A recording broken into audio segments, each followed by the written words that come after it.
Saya ingatkan pengusaha-pengusaha, ya, kau boleh untung tapi jangan mencekek petani-petani kita. Daripada kau cekek, lebih baik saya cekek kau. Saya mau jadi presiden yang nurunkan harga, saudara-saudara sekalian. Harga yang boleh naik adalah harga gabah untuk petani. Nah, itu harus naik. Saya ingatkan pengusaha-pengusaha, ya, kau boleh untung tapi jangan mencekek petani-petani kita.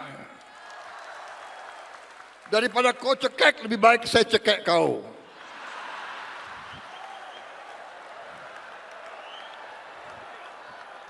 Boleh untung yang wajar. Rakyat kita harus sejahtera.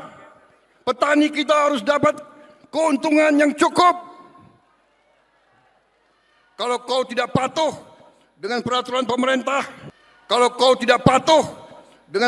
pemerintah, kami akan bertindak.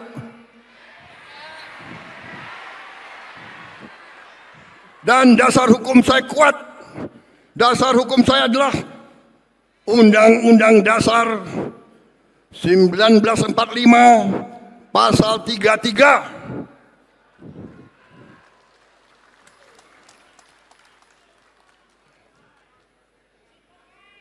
Hajat hidup orang banyak dikuasai oleh negara. Saya mau tanya, penggiling padi penting atau tidak? Menguasai hajat hidup orang banyak atau tidak? Karena itu hati-hati. Kalau kaum bandel tidak mau memperhatikan nilai tukar petani, tidak mau mengangkat derajatnya petani, saya akan pakai pasal 33.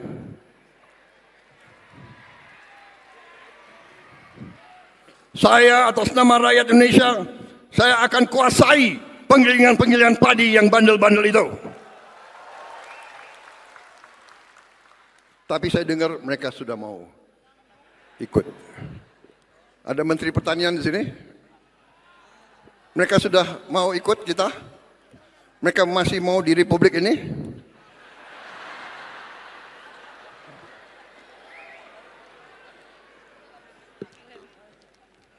Saudara-saudara, kita berada di jalan yang benar, kita akan bangkit. Dan kita ternyata negara yang kaya.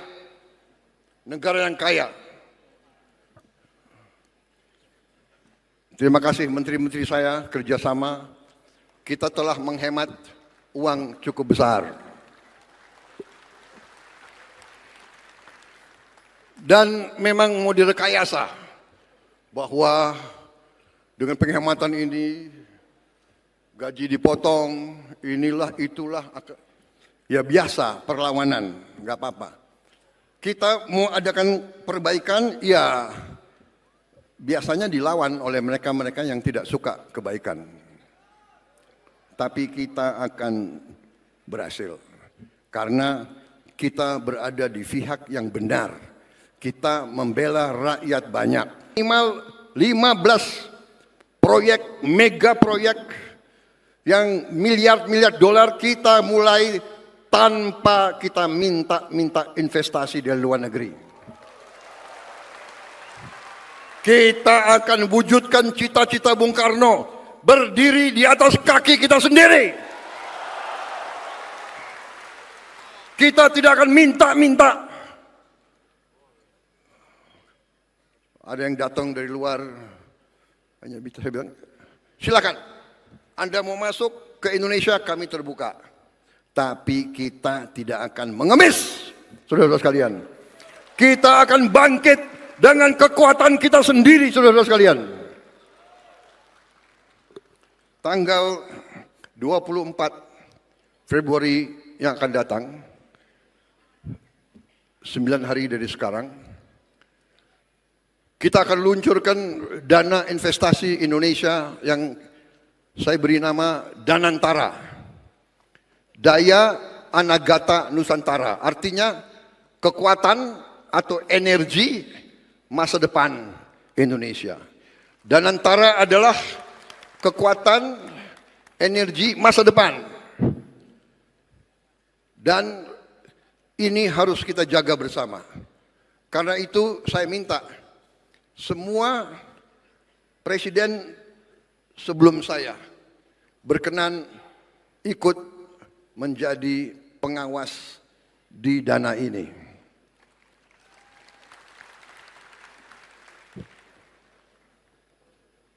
Saya juga berpikir kalau perlu pimpinan NU, pimpinan Muhammadiyah, pimpinan mungkin dari KWI dan sebagian yang lain ikut juga membantu mengawasi. Supaya ini adalah lapor ke saya, Pak Erick Thohir. Ada Pak Erick Thohir? Ada. Oh. Pak Erick Thohir itu jabatannya Menteri BUMN. Tapi selalu ditanya sepak bola. Beliau laporan ke saya, BUMN tahun ini dividennya 300 triliun. Tapi beliau mengatakan 100 triliun sebaiknya Pak dikembalikan ke BUMN untuk modal kerja selanjutnya. Saya setuju. Berarti kita punya 200 triliun. Dan ini akan tidak kita pakai, kita akan investasi. Saudara-saudara sekalian. Kemudian memang penghematan. Yang lagi rame, penghematan. Ya, penghematan. Penghematan yang kita lakukan, penghematan putaran pertama, Kementerian Keuangan disisir dihemat 300 T. Penghematan putaran kedua 308 triliun. Dividen dari BUMN 300 T. 100 dikembalikan. Jadi totalnya kita punya 750 T. 24 terpaksa saya pakai. Untuk apa? Untuk makan bergizi. Rakyat kita, anak-anak kita tidak boleh kelaparan.